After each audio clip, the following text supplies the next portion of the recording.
บักได้ทีมงานมังกรดำกูนี่แหละเฮ็ดเป็ดแต่น้ำกูกินด้วยสุรักเป็ดไผ่มาอีกแล้วเป็ดป้าน้อยอยู่ข้างตาดเซกึมึงสิไปรักไอ้ยังเป็ดไก่คนอื่นกูบ่มีเวลาเฮ็ดให้สุดหรอกพอพี่พรฝากกูมาว่าเก็บแหงไว้นี่อย่าใส่ลาวครัวกินร้ายไอเต่านะเก็บแหงมาเจอกับทีมงานพี่พรนี่ฝากเอาไว้จากพี่พรเด้อนี่tak đi tanគ្រប់វគ្គទាំងអស់tak đi tanគ្រប់វគ្គទាំងអស់tak đi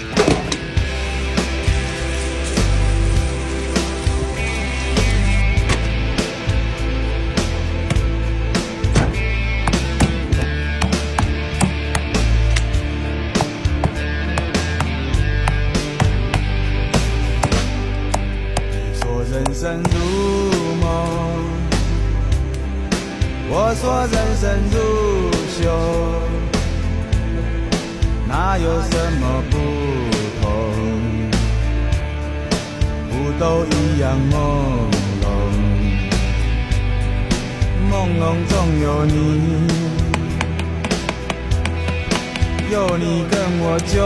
已经足够。tak đi tanគ្រប់វគ្គទាំងអស់tak 升起了彩虹，简单爱你心所爱，世界也变得大了起来，所有花都为你开，所有景物也为了你安排，我们是如此的不同。看遍前世就已经深爱过，讲好了这一辈子再不曾相逢。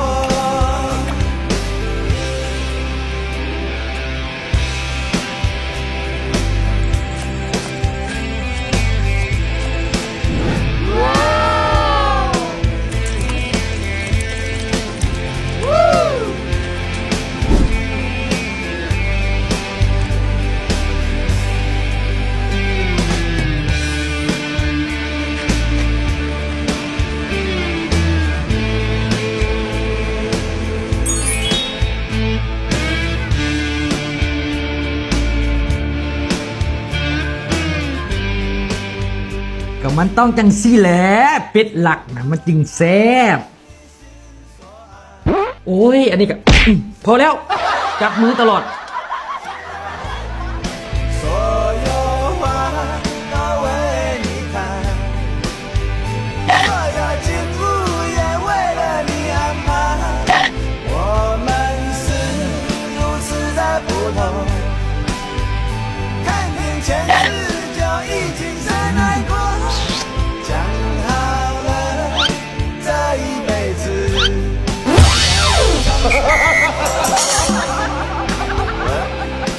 我们是如此的不同，看遍前世